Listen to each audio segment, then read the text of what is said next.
time for the ride home in ENC. Yes! Yes! Yes! This is your 5 o'clock drive with Patrick Johnson. Holy mackerel! More news, more interviews, more ECU stories than you can shake a stick at. Hey, stop shaking that stick. This is the Patrick Johnson Show. Pirates win! Pirates win! On 94.3 The Game. All right, hello again, everybody, and welcome into Tiebreakers. Patrick Johnson, Philip the Rep Pilkington. As we are live for the PJ Show, we've got Inside Pirate Athletics with Coach Swartz coming up next hour here from Tiebreakers in the Bells Fork area in Greenville off Smithwick Drive, the original TBs, and we hope you will come on out. They'll be showing the national championship game tonight. You almost forget that we're crowning a college football champion tonight. I don't think there's any sport that, what's the saying about comes in like a lion and out like a lamb? There's one of the spring. Yeah. That's kind of college football. It is. I mean, think about it. So many sports, you have people, I watch the first game and then I'll watch again until the postseason, like baseball. Or people don't watch till the NCAA tournament. But college football, it's like, oh, we're still playing football? Yeah. And look, It ends even later next year in Vegas. When is it? What is it, about another 25th, 26th? Oh, my goodness. Next year? Absurd. Tell you what else is absurd. It is 110 in this establishment. Yeah, if you do come, dress in layers, right, because you're going to need to be in a T-shirt. You probably need to wear short sleeves because there's nothing in here that would have you believe that it is almost 50 degrees outside. No. They think it's like it is in the Midwest, single digits. Yeah, heat's pumping. So, let's see here. We'll talk Pirate basketball. It was media day for ECU baseball, so we'll discuss that briefly as well. Jay Sonnhalter will be with us. We could talk Pirate basketball with him, but also he's going to preview the national championship game for us. Pilk, Friday we had our show. Mm-hmm. We put it in the can, as it were. And we had Coach Logan on. If you missed it, you can go back and listen or watch on the IBX Media app. And so it was sent to me later in the day. We got a clip on Thursday night, and I've posted it on my personal social media, Facebook.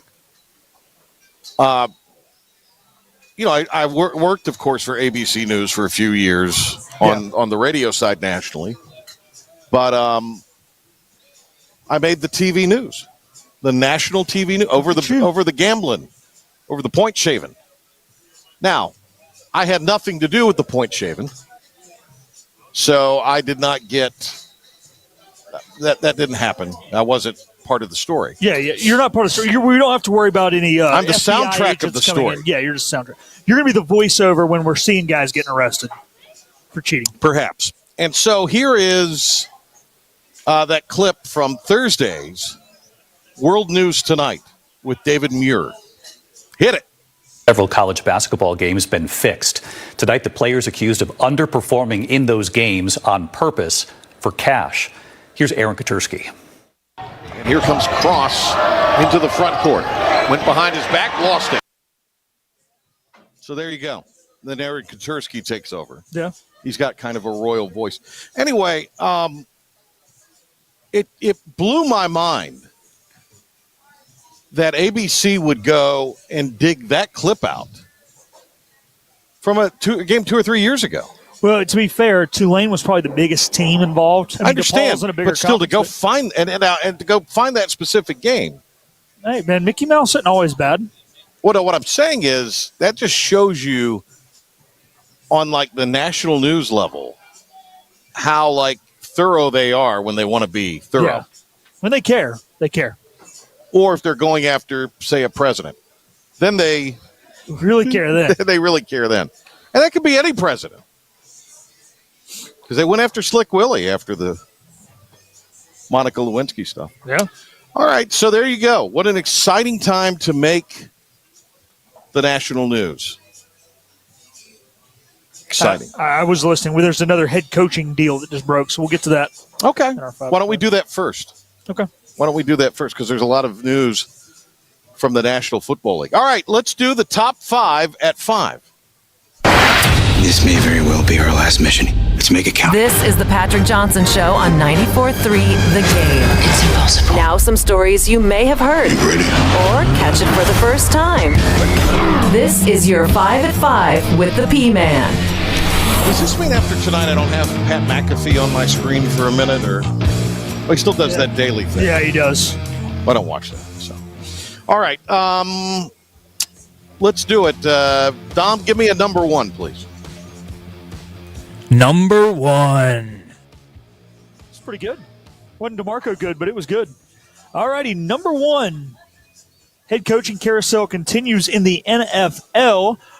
Late Friday after the show, it was announced. Well, what's the breaking news? Okay, well, the breaking news is that the Dolphins have hired former Packers defense coordinator Jeff Hafley to be their new head coach. Obviously, Stefanski went to the Falcons, and McDermott got canned this morning. So what's interesting about this for the Dolphins, in my mind, is it's a 180 from what they have been the last 3 or 4 years. Yeah, 4. They've gone from being offensive-minded to now defensive-minded, one would think. Yes. And this also tells me that the quarterbacking situation will not be what it has been. No. They're going to try and ship Tua out is my guess. Now, who knows if they'll have any success. They may even just take the hit on some money. But this smacks of we're going to be a team that runs the football. Because they got a pretty good running back. Yeah, Achan's good. And they've got some pretty good receivers, but they're not going to rely on Tua to be the guy. They're going to build it with defense and then maybe a game manager in the short term as your quarterback. Yeah, I think so. Something, beginning of Tua's tenure, Brian Flores was there, and I don't think that went well with a defensive-minded head coach and a quarterback like Tua. You got to be a really offensive innovator to work with Tua. And with a lot of these guys. Yeah, true. But you got some high IQ, just true pocket passing guys that I think can kind of get away with defensive-minded head coaches as long as they have a good OC. So, it's working in Tampa. The hiring of Stefanski in Atlanta, why am I underwhelmed by that? Because I think maybe this was kind of the predicted thing. It seemed like, hey, he's not the sexiest of the coaches. Atlanta's not the sexiest of the jobs, but he is the experienced one, and Atlanta does have good pieces. It kind of seems like it feels like a lateral move, right, for both parties, I think. And maybe this is something that keeps Atlanta. No, I think for Atlanta it's an upgrade. Yeah. Personally, I think it's an upgrade. I like Raheem. But I just don't think it's hit it out of the park. No, it's not. There's only a few out of the park coaching guys, though. There's only a few cute girls at this dance right now. They bothered to talk to him? Talk to who? Any of them. I think they tried to talk to Harbaugh, but New York was sure. Yeah. So that deal got done last week, and then the McDermott thing, you were surprised. I was not. There was talk before Wild Card Weekend, had the Bills lost, they were going to part ways with him. What would have changed this weekend? I'm just surprised they're stupid enough to do it. How are you going to upgrade Be that as it may. I don't know. That's the issue, isn't it? It is. Because I tell you now, if you're the coaching carousel, now you know who the prettiest girl at the dance is? That's the best job right now. Oh, it's the best job. They're the best looking guy there. Don't you believe that John Harbaugh wishes he could move up state now? Yeah. It's like, I said I was going to New York. I meant the state of New York. Right. Not the city of New York. So let's rate the job. This is our fun little thing we do. By the way, the Falcons also inked their DC to a 3-year deal. Good move. Yeah. Good move. Well, it's Buffalo. No, yeah, Buffalo 1. I mean, Baltimore 2 by default. By default. Yeah. I mean, if you're talking about kind of ready to win now. Yeah. I still think there's a lot of challenges there, especially with Lamar. But I think he's got room for growth. Yeah. Tennessee?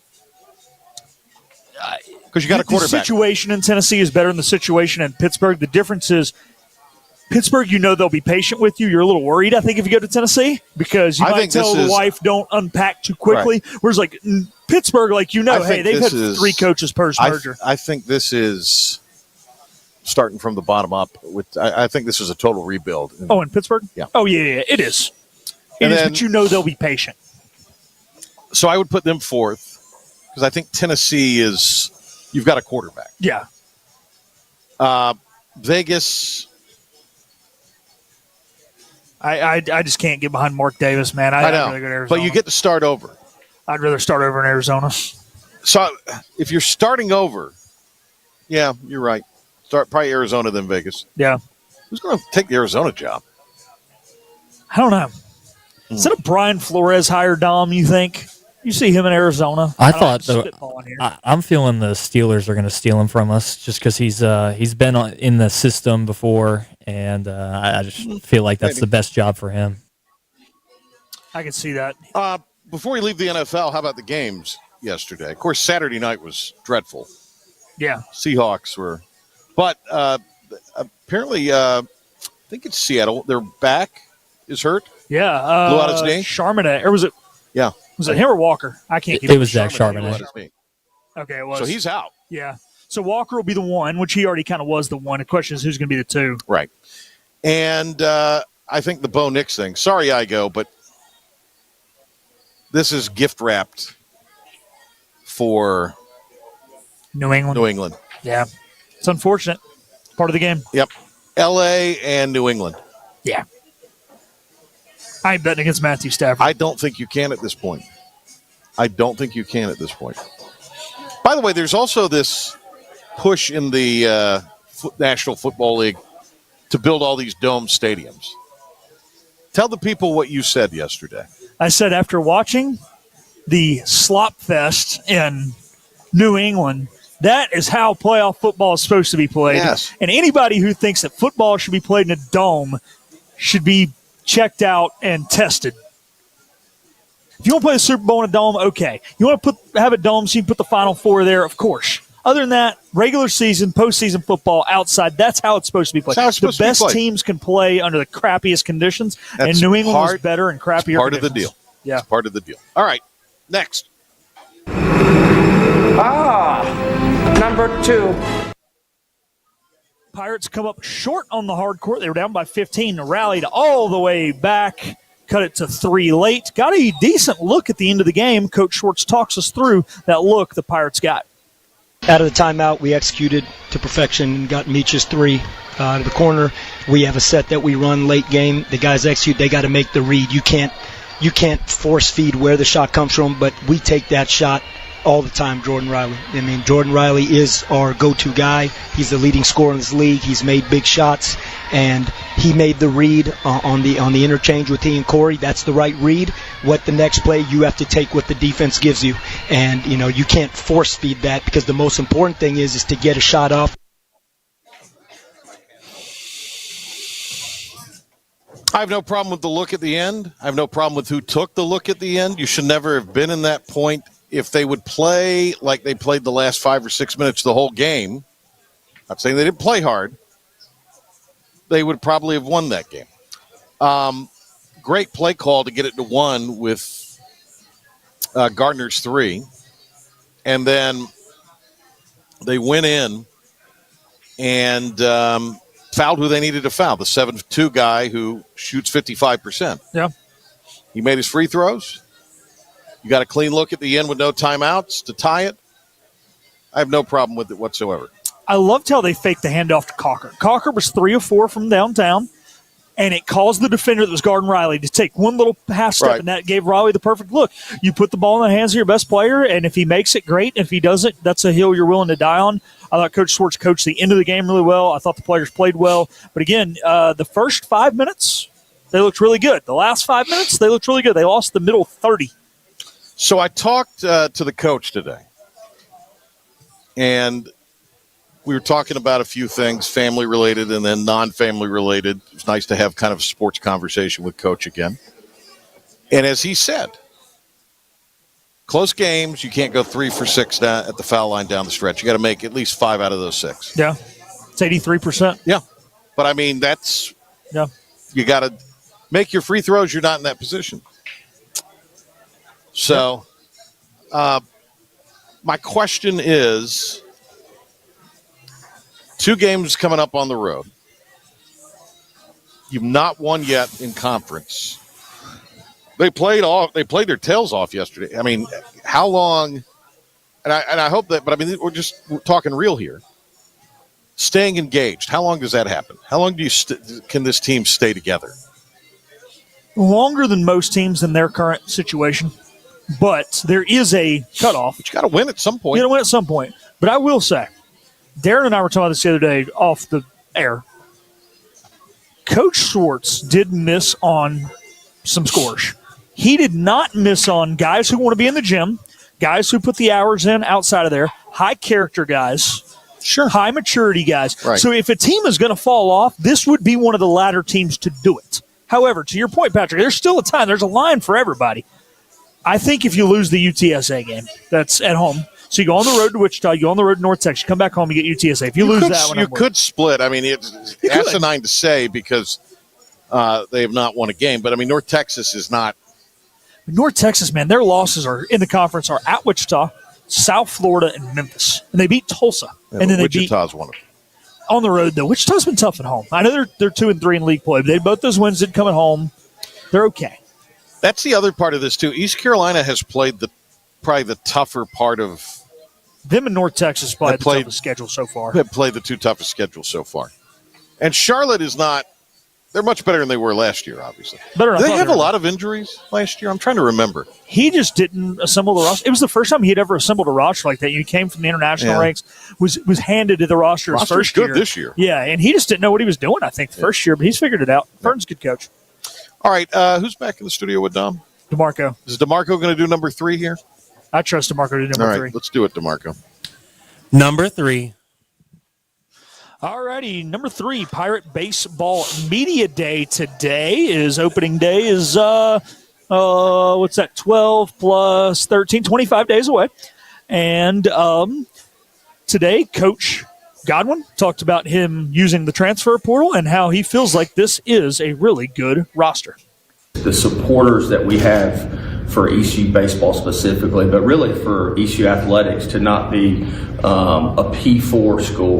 We have some really, really big donors that selflessly give to this place. And for our baseball program, we're funded at a level that we're able to compete nationally. And it's not what any of us signed up for, but we are able to utilize the portal. I can tell you this, we don't go try to outbid people because if you do that, you will end up like some other programs where when, I was about to say a different word, but when stuff hits the fan, then they have no buy-in. They have to have some stake in the game. And Coach Knight, Coach Palumbo, Coach Gotro, and our entire staff did a really good job. We have better humans in our locker room than we had last year in totality. That's not a knock against anybody that was here last year, but we're talented and they're about the right stuff.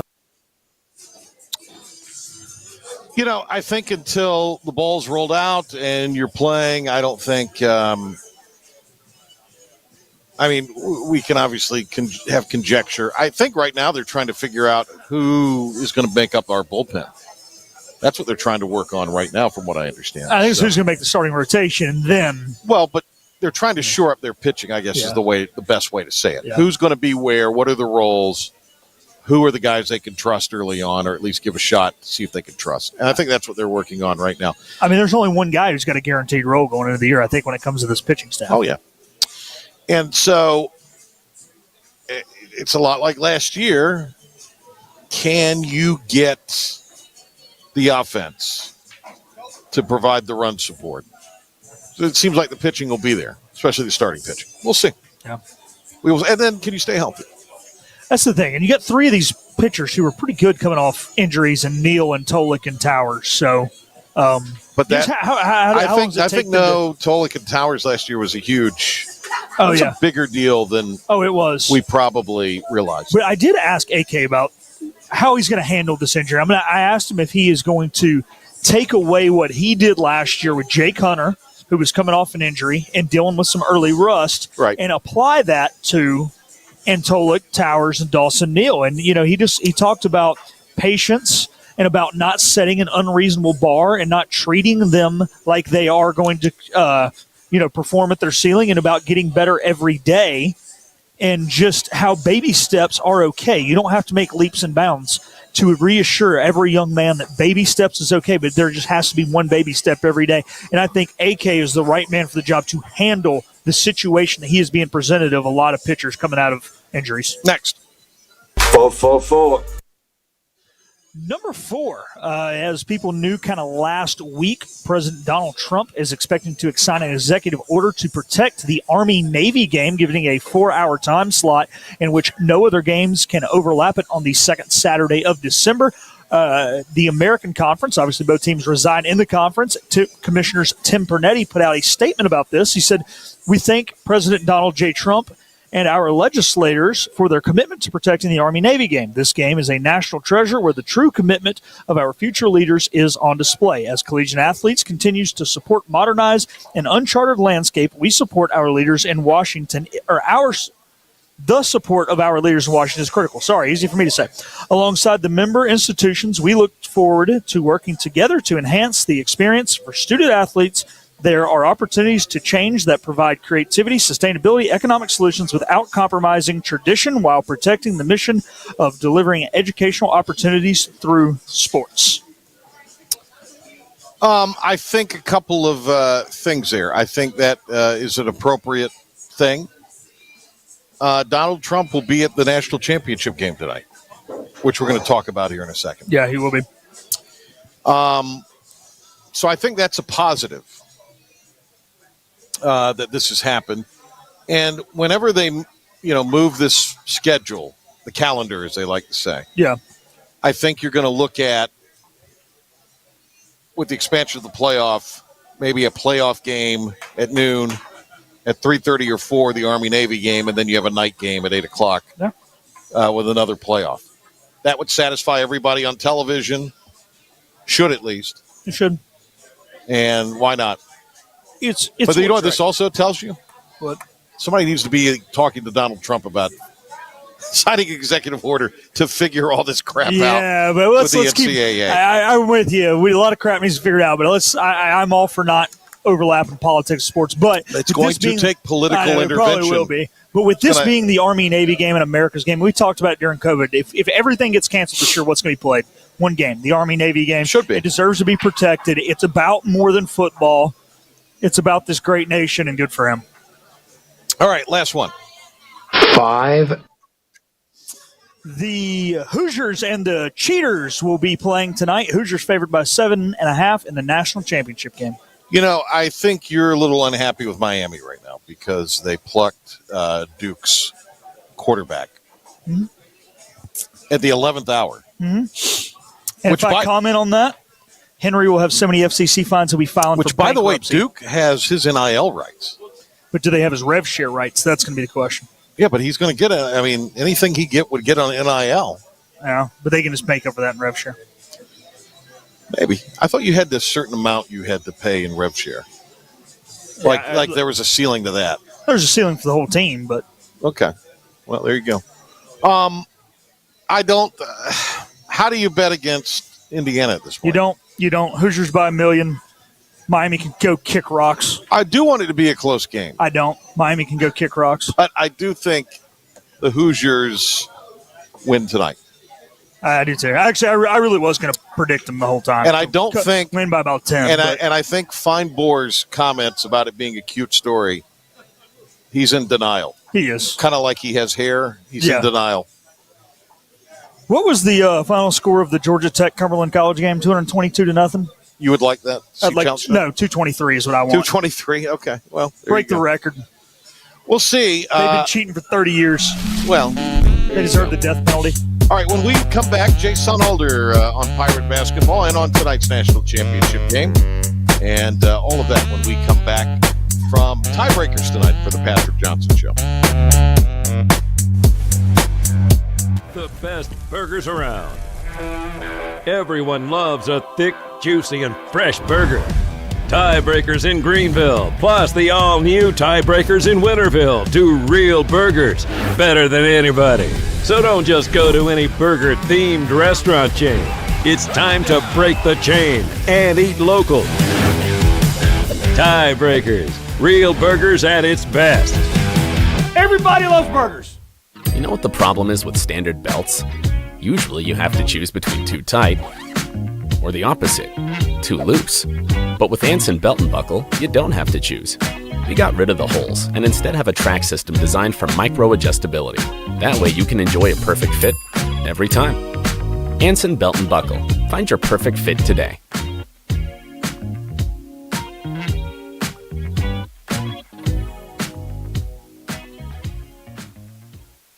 Healthwise Pharmacy rounds the bases with all of your infusion, retail, compounding, and medical equipment needs. Locally owned and operated by pharmacist Marcy Parker, Healthwise has grown to be your most trusted provider for infusion services. Currently providing in-home or on-site infusions in North Carolina, South Carolina, and Virginia.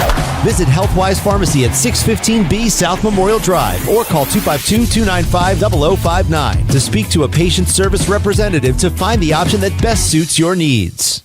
In this age of globalization, we've learned that bigger isn't always better.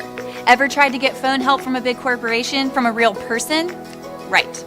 That's what's so nice about Phelps Chevrolet. After more than 50 years serving our community, Phelps remains family-owned and operated. Mike, Daryl, Wave, West, Alan, and Clay deliver hometown service and integrity, same as always. They share your experience, they share your values, and they are ready to help with any motoring need. Come get you one. This is about you, your family, and the health of all who live in Eastern North Carolina. This is about the transformation of a health system into something more powerful and more human, about creating new ways to treat disease and keep you well. This is about ECU Health, which is to say, it's really all about you. ECU Health. Minds, hearts, purpose. At Parker's Barbecue, our family has been serving your family for 3 generations. For that, we say thank you. Blessing families every Thursday. Kids eat free all day. That's the Parker's way. Legendary food served from our 3 locations. Always quick, always delicious. That's the Parker's way. At Parker's, our mission is to impact our customers through Christ-like service in a way that feeds them both physically and spiritually. That is the Parker's way.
We're back to the show. We're back! And I love them! This is the Patrick Johnson Show on 94.3 The Game. This seems like a 2-segment show today. Okay. Doesn't it? It can be. Is it going to be? Or do we need to have... That's a lot of breaks at the end. Okay. So that'd be 12 minutes of... No. 9 8 minutes. 8. 8 minutes. Yeah, that's fine. Okay. We'll do that. It's fine. Gives us more time with Sonny Sonnhalter, potentially. Jay Sonnhalter has joined us here on the Patrick Johnson Show. We'll talk tonight's national championship game. And we'll talk about the possible future format and yesterday's basketball game between the two sides. Sonny, where are you? The Turkish bathhouse? What's going on? I am, yeah. I'm up here riding the bike, getting a sweat on. Getting a sweat on. Okay, yeah. Good for you, Trying to get in shape. My New Year's resolution. You look fantastic. You look really you look like you've trimmed up a little. I need to get on the Sonny pursuit, clearly.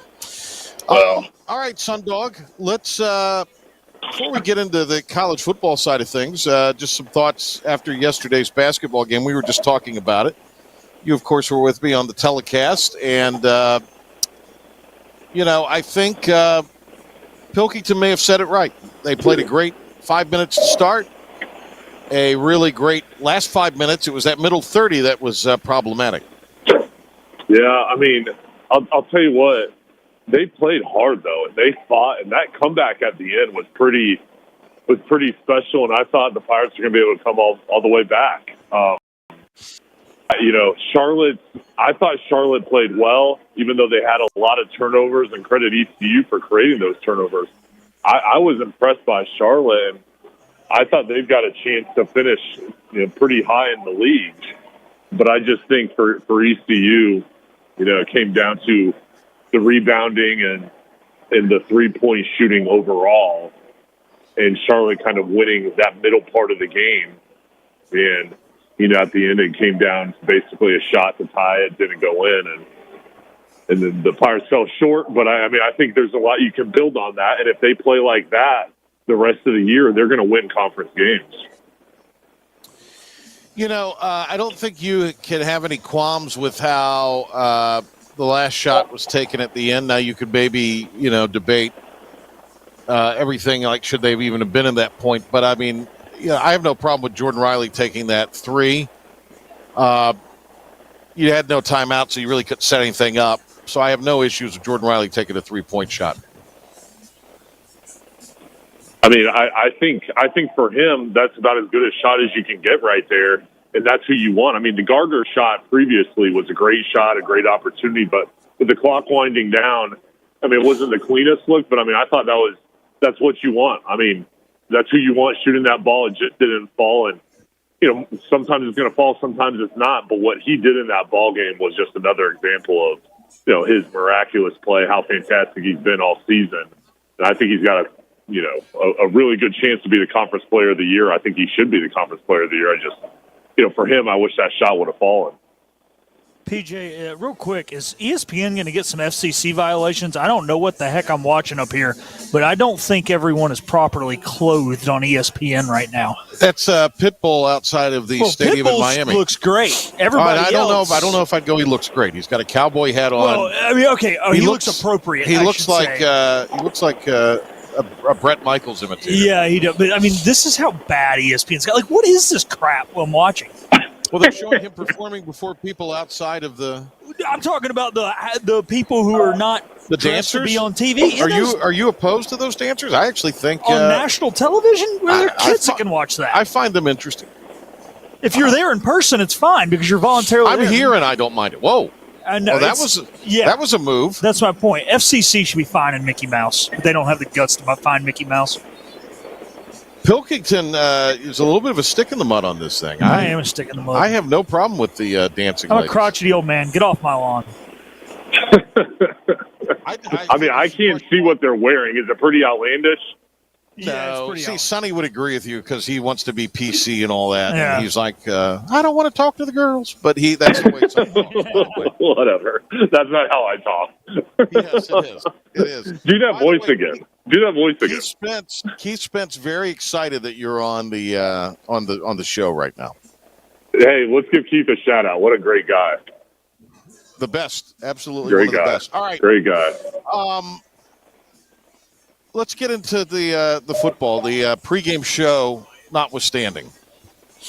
I don't see how you can go into this, and I'm not saying they're necessarily going to win or it's going to be one of these situations. What they're about to put on, excuse me, Sonny, what they're about to put on College Game Day is very offensive coming up. Oh, gosh, that's even worse. They're going to put Bill Belichick on their College Game Day that's on right now. I know. Do you think Hare Jordan will be with him?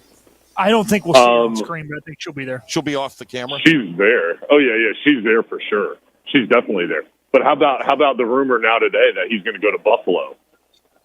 You guys believe that one? Somebody say that. No, I don't think so. If you're going to fire McDermott and hire him, that's a bad look. If I'm hiring anybody, I'm hiring an offensive mind. Give me Joe Brady. Just promote him. If I'm there, go talk to Tomlin. Yeah, I wonder if they're going to go offensive minded. I think they need an offensive-minded head coach to be with. Not what McDermott was? I think he was He's defense. defense. I can look it up. He's defense. Okay. He's defense, That's what I yeah. thought. Yeah. That is not the reason they were not winning. No, it wasn't. I don't think they should have fired him. No, I don't either. But if they're going to do it, go offense. Just promote Brady. Here's what you don't do. Don't go Belichick. No. Don't go Belichick. All right, Sonny, I don't think you can I'm not saying that Miami has no chance tonight. I think they actually have a very good chance. But I don't think you can go into this thing and say, all right, Indiana is I mean, you could make a case for Miami winning, but, I mean, you can't pick against Indiana in good faith, I don't think, can you? Correct. No, I think Indiana should be favored. I think it's an appropriate spread, which last I saw was 8.5. But I do think Miami has a real chance to win, and I see a scenario where they win for sure. I just think this game is going to come down to this. Everyone's talking about Miami being dominant on the lines and how good they are. I agree. I think they are amazing on their line play, and they might even have the edge in that. But in most games, the team that wins the line of scrimmage wins the game. That's where I think Miami has a chance. The problem is I think Indiana is great along the line of scrimmage. So I don't think the advantage that Miami usually has is necessarily going to be there. I think Indiana is close to as good as Miami is on that aspect. And I think that Miami's more buttoned up. They have the better quarterback and probably the better coach. So anytime you have the better quarterback, better coach, and you're really good along the line, you're probably going to win. So for Miami, they've got to run the ball, dominant on the line on the defensive line. They've got to create turnovers that Mendoza hasn't had this year, and then they got to use that kind of Miami local, everybody behind them to their advantage, even though it's a bowl game in a neutral, it's on their home field, but they've got to use that playing for Miami thing and kind of use that as motivation to try to win this game. But I see the Hoosiers winning. Sonny, what do you think of, I guess Miami tried to make a run at Mendoza. What do you make of that? And then what do you make of, obviously what they did in plucking Duke's quarterback like they did at the 11th hour? I mean, honestly, if these schools aren't recruiting me out of high school, I'd kind of turn my back. I mean, I wouldn't want them. I wouldn't want them to get a second chance at me.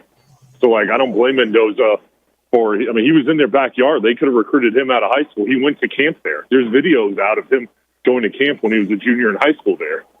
They obviously didn't want him, and, now they're circling back on everybody and offering and throwing money at everybody. But, I think with them going after Menza, that's the rumor that he's going to go there. Yeah. It's all coming down to a money grab, and they're obviously more comfortable throwing money at somebody. That's more of a sure thing than having an unknown younger player or developing somebody and giving him the opportunity.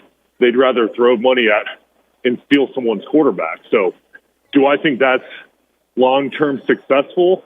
I don't, because basically you're renting a quarterback every year. But, they are in the national championship tonight, and they did the same thing with Carson Beck. I would just argue they're in the national championship because their quarterback has been fine, but they're not led by their quarterback. Do you how do you project Mendoza at the next level? I think Tom Brady's going to pick him I think it's a done deal. He's the number one pick.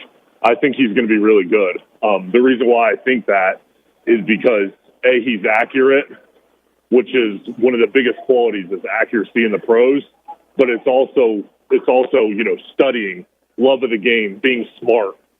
All those things, that's what really separates the quarterback to the next level is, do you trust him to be the CEO of your football team? I haven't met Mendoza, but just seeing what I know about him, what I've heard about him, I would trust him with anything. He's going to stay in the office. He's going to do all the necessary habits to develop and be good. I think he's a great leader. I think he's going to be a fantastic pro. I don't know if you can project him to be Josh Allen or Mahomes, but I think he's going to be a Pro Bowl level quarterback. The great Sonny Sonnhalter joining us here. Apparently, the SEC and Big Ten are not still have not come up with agreement. Is that the way to put it, Pilk? Yeah. On the college football playoff. I read today, I don't know if this is true, that the Big Ten wants 24 teams, which I'm kind of for. I'm for 24 if everybody gets one representative. Every conference gets a rep, team in. and then everybody. And we don't know if that's the case. By the way, Bill Belichick live on the dais of College Game Day from Miami, and they're all applauding him. Everybody on that desk is like 30 years younger than him, and their girlfriend or wife is 30 years older than his. So there's 6 people up there. Reese Davis introduced him and didn't applaud him, but McAfee and Desmond and Herbie and Saban all applaud him. I guess they applaud. He got a round of applause for every win he got this year in Chapel Hill. 1, 2, 3. Yeah. That's what I think that represented. Certainly not what they spent to get those wins in Chapel Hill. It's pretty expensive. $2.5 million a win? Yeah. Based on what you paid Bill? Yeah, it's about like how many wins? How much per win are the Dodgers going to be paying this year, though? By the way, I read something interesting about that. Like, it's kind of coming out now about Tucker. Not the greatest teammate. Well, still, their lineup is projected to make more than 5 different countries next year. I think I don't see him living up to $60 million a year. I don't either. But they'll still win the World Series and season. Well, that's true. That's true. All right, Sonny, who claims he's a big Padres fan. He is from California. He's from San Diego. Yeah. Would not bet me when the Cubs played the Padres in the playoffs. Because I'm a smart man. I thought the Cubs would win. Yeah, but you're not a true fan, Sonny. You're a phony front-running fan, is what you are. How are you not phony front-running fan? I haven't seen you go to any Cubs games. Oh, you admit it? Okay. You don't know what I do in my free time. You don't know what I do. I know what you do. I haven't seen you in Chicago on any road trips. You're pretty active on social media, Patrick. We generally know where you are. I am not active on personal social media. I'm active promoting. That's true. Things on. So we wouldn't have seen a Wrigley Field picture if you were there. That's what you're saying. You would have kept that in private. Probably not. Okay. Probably not. Probably. Publicly, I think no. I think with privately, Sonny I would have. Yeah, Sonny, we would have received. No, I wouldn't have told Sonny anything. Oh, Sonny, I get my phone, Sonny, from August to about February, March. Then you're done with Then him. I need a break. So that he You needs guys a doing any break. baseball together this year? I don't know if Sonny's on any of them. I don't know. Okay. I'll be doing. I'll be at Wrigley Field. Field. Me and Pilk will be there. There we go. Road trip. Actually, no, I ain't right. We'll be in the outfield. Yeah, no, you got to fly. You're not. There's no road trip. Yeah, to I'm not Chicago. driving up 77 to Chicago. No, Heck you no. got to fly if you're going into Chicago. Anyway, so with this football playoff for the calendar and all that, I mean, what do you see happening with it? And then Pilk had the statement from the American today. I guess Trump has signed an executive order, which what does it exactly allow? No football games to be played for that 4-hour window. Yeah, they get a 4-hour window on the second Saturday in December, and no collegiate football can be played. What do you think of that, Sundog? Hey, supporting our Army and Navy. There doesn't need to be anything. That needs to be a standalone game. Yeah, our president making great decisions. I don't know if they should. I mean, I think you could play a game before and you could play a game after. And I think that if you're going to expand the playoff, you're going to have to do that or should do that at least. Yeah. But because they've got to start this thing earlier if they're going to add all these. But what would you like to see happen with the football calendar? In what aspect? With the bowl games or the portal? Everything. Like, would you move this regular season up to week 0? What would you do with the portal? How would you structure the playoff calendar, et cetera? What would you do with the bowl game? I would put the schedule on a piece of paper, the current schedule, and then I would get a match and light it on fire and blow it all up. I mean, it's terrible. I mean, it really is. I mean, well, first of all, just the Army-Navy thing. I've heard Joel Klatt and others talk about potentially moving it to the first game of the season, like in week 0 to be the kickoff of college football. I don't necessarily think that's – yeah, I think that could possibly be great. but they need to preserve that game. As far as the playoffs go, it's obviously going to expand to more to 24 teams. It just depends if it's, the Big Ten and the SEC, if that happens now or if that's in a couple of years. But when they do that, they need to make sure everybody has representation in there to have a real chance. It can't just be the ACC and the Big Ten challenge in there, or the SEC and Big Ten. But I think they need to play. The regular season is everything's too long. This national championship shouldn't be going into the end of January. I think it should be finishing up closer to New Year's Day or January 10th. They need to start the playoffs earlier on in December and have everything wrapped up. It's way too long. I think go ahead, Bill.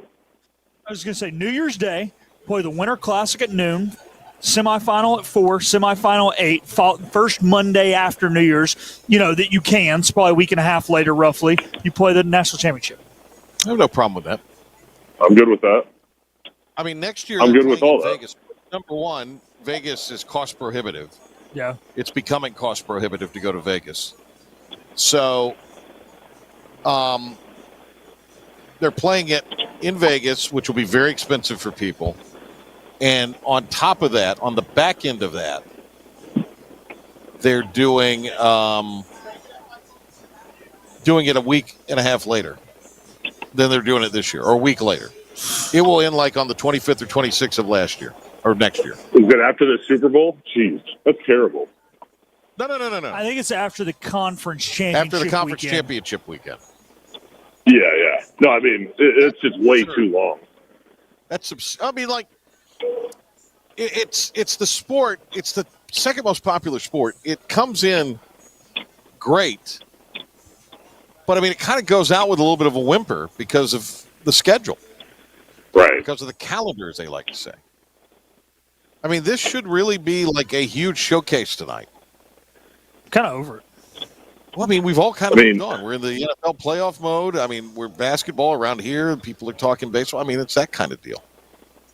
My personal feeling is, and they probably won't do this, but I think the national championship should be at the Rose Bowl every year. I think that would be a good final place. I mean, they're playing at Hard Rock Stadium. That's there's nothing special about that stadium. No. I think it should be at the Rose Bowl every year. You pick the right time and have everything set up and organized the right way as far as the playoff goes. And that's the spot where it is every year. Yeah.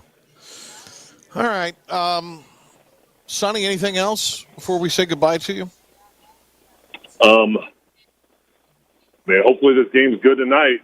We only have a couple more weeks of football.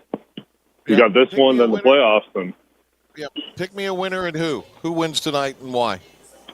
Say Indiana by 10. Wow. They stretch it out at the end of the game, and Miami makes a mistake, a turnover. Indiana capitalizes. I want them to win by 225, just so you know. All right. They could. See you soon. Thanks, guys. I'll see you Friday, buddy. All right, there he goes. Perfect. Jay Sonnhalter. We'll hit a break. We'll come back and wrap the show. Let's do 3 minutes here.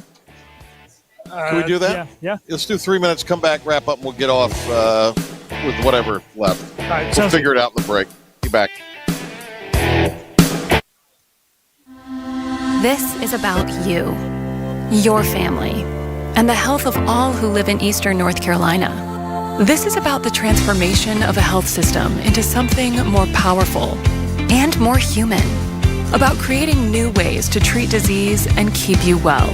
This is about ECU Health, which is to say, it's really all about you. ECU Health. Minds, hearts, purpose. You have a choice when you invest in insurance, and when you choose First State Insurance Advisors, you're working with people you can trust. Clark Stallings has deep ties in the community. His team, including Keaton Smith, Regina Asby, Phil Leyva, Max Joyner Jr., Max Joyner III, and Ginger Smith, provides knowledgeable and professional advice. First State Insurance Advisors is an independent insurance agency. They offer all types of personal insurance as well as various types for business. Call or email First State Insurance Advisors today. We want to be your trusted choice agency.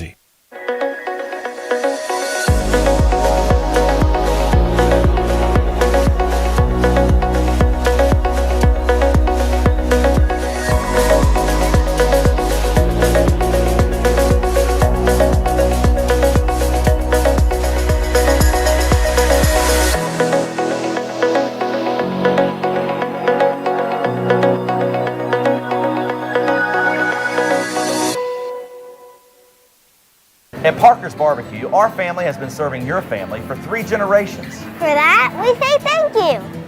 Blessing families every Thursday. Kids eat free all day. That's the Parker's way. Legendary food served from our 3 locations. Always quick, always delicious. That's the Parker's way. At Parker's, our mission is to impact our customers through Christ-like service in a way that feeds them both physically and spiritually. That is the Parker's way. Acre Station Meat Farm, along with Lane Angus Beef, bring you Farm to Fork Beef. Stock your freezers now with affordable beef boxes just in time for the grilling season. Farm to Fork Beef brings quality local beef to your family. From your traditional butcher shop, Acre Station Meat Farm. Come on down to Acre Station Meat Farm and find out why we're #1 in fresh cuts and friendly service. Acre Station Meat Farm, Highway 32 North, Pinetown. Storm season is approaching. North Carolina weather can damage your roof, and before long, a small leak can turn into a big problem. Your home is one of your biggest investments, so protect it with Wells Home Improvements. We work with all insurance companies for a hassle-free roof installation experience. Call us today and get 10% off your roof installation when you mention this commercial. 252-227-8403 or visit us online at wellshomeimprovements.com. Listen up. He's talking now. Sorry, thought we were vibing. The Patrick Johnson Show on 94.3 The Game. All right, welcome back in. We got a few more minutes before we wrap things up. Patrick Johnson, Philip the Rep Pilkington. Top of the hour, we've got Inside Pirate Athletics, and that is coming your way. Coach Schwartz, one of his assistants, Josh, will be with us as well, and looking forward to that. Still room for you to come in here and join us. Got a pretty good little crowd here, though. A lot of great Pirates on hand. So, I do know, I had somebody ask me today about John Gilbert. Was he at the game yesterday? Somebody said, I didn't see him. Was he at the game? John was actually at the AD meetings yesterday and today in Miami. He's coming back, not staying for the national championship. But it'd be interesting to kind of get an update, maybe a little report from John, what was discussed down there. I imagine there were a lot of things discussed. Yeah. As far as how do we get this whole thing figured out? How do we sue Miami and make Menson eligible for cheating?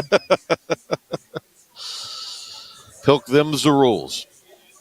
There are rules and they ain't abiding by them. And you know the rules, there are no rules. Yeah. And that's the big issue. You know, from a standpoint of X's and O's and personnel, Menza was obviously a fantastic player, but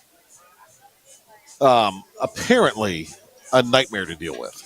Okay, and that's fine. And if he's a nightmare to deal with and they don't need him, leave on day 1 of the portal. Don't wait till day 4. No, I hear what you're saying. But it's just like, could this be addition by, I don't know. I think Duke will end up with somebody pretty good out of the portal, though. They're willing to spend money. Is there anybody left in the portal? Well, Duke could swoop in.